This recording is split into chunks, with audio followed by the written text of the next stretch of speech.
Welcome back, everyone. Today, we are diving straight into a totally crucial part of your exam prep, Study Unit 2, Assurance Services I. We're going to break down these complex foundations so you can absolutely lock them in on exam day. Let's get right into it. So, why are we starting here? Well, take a look. This specific study unit represents a massive 35% of Part 1 of the CIA exam syllabus. I mean, that is a huge chunk of your exam score resting right here on this one topic. That makes it absolutely critical to understand every single detail we're about to cover. We are definitely not just skimming today, we're building your rock-solid foundation. Here's our roadmap for this explainer. We're looking at 1. Assurance services, 2. Risk and control self-assessment, 3. Audits of third parties, 4. Quality auditing, 5. Security and privacy audits, and finally, 6. Performance audits. Starting off with Section 2.1, Assurance Services. Before we can even think about assessing a third-party contract or, evaluating privacy controls, we really have to nail down our primary objective. And that is establishing trust and confidence in an organization's governance, risk management, and control processes. At its core, assurance services are objective evaluations. But why do we actually do them? The main goal is to strengthen an organization's ability to create and maintain value.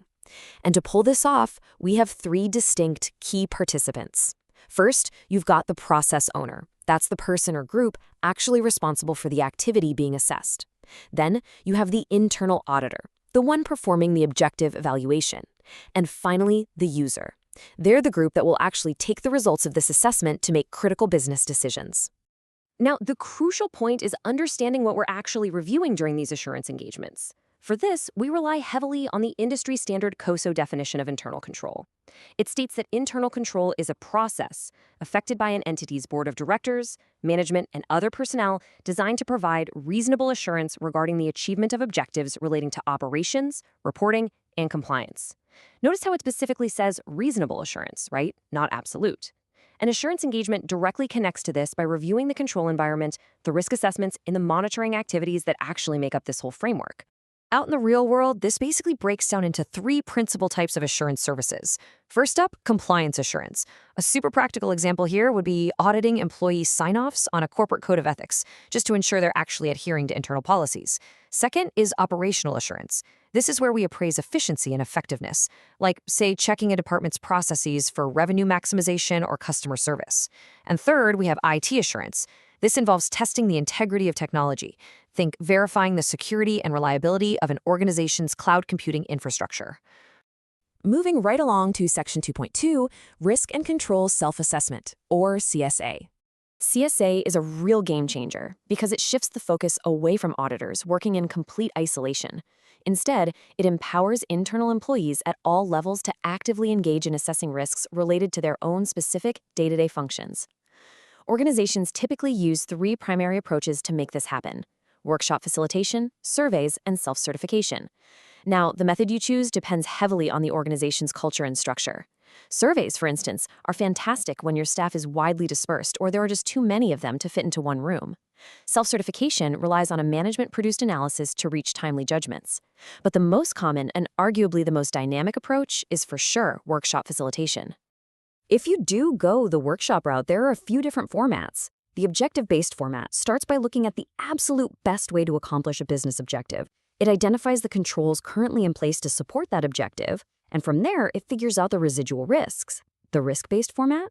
It flips that entirely. It starts by listing all the barriers, the obstacles, and the threats to an objective first, all to determine the significant residual risks.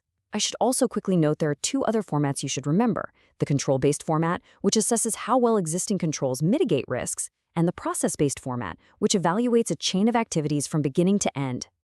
All right, on to Section 2.3, Audits of Third Parties and Contract Auditing.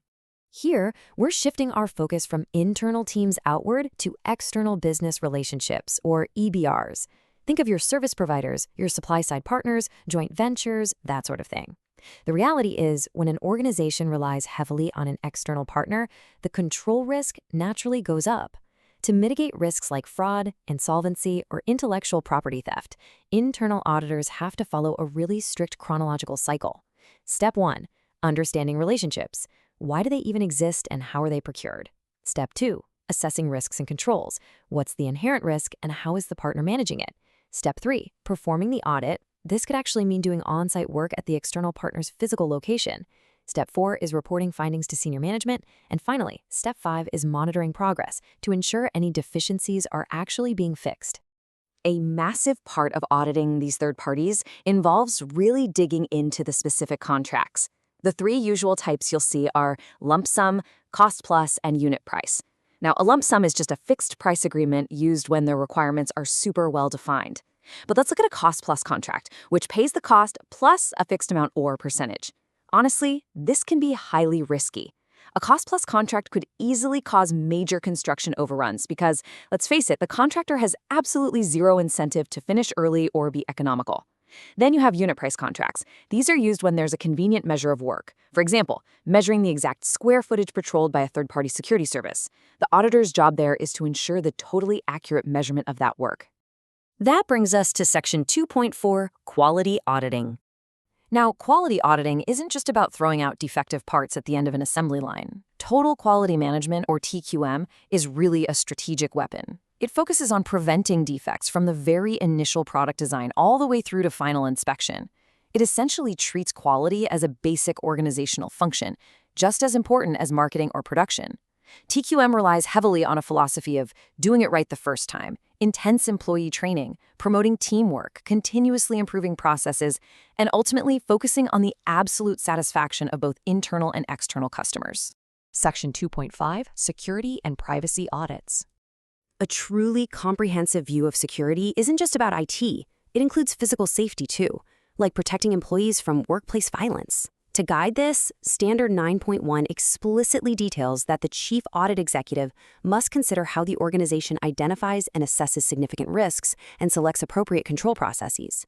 The CAE has a direct, non-negotiable responsibility to completely understand the control frameworks in place that protect the reliability, the accuracy, and the integrity of both financial and operational information. So, what about the privacy side of things?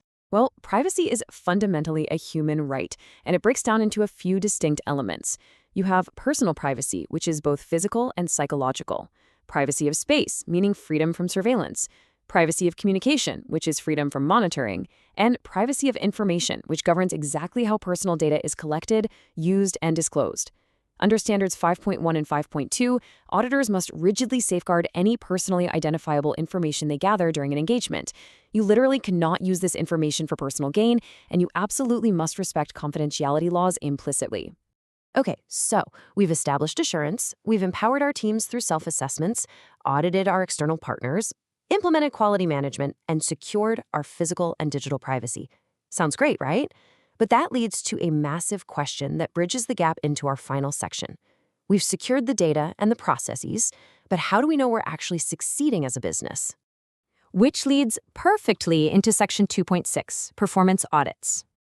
In this phase, we evaluate whether management's control models are actually synchronized with the organization's key performance indicators, or KPIs. One of the absolute best ways to evaluate this is through the Balanced Scorecard.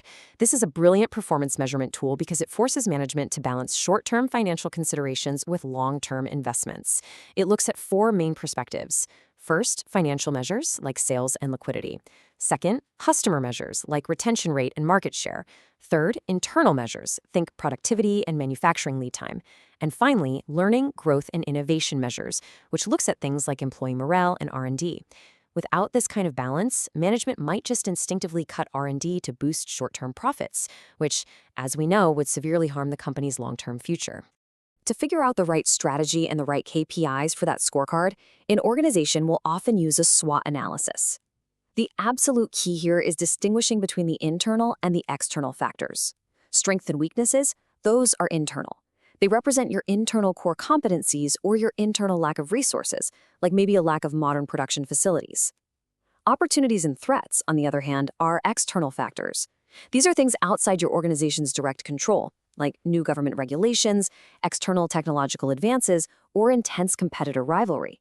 Really understanding this internal versus external dynamic facilitates smart strategy development around cost, quality, and speed.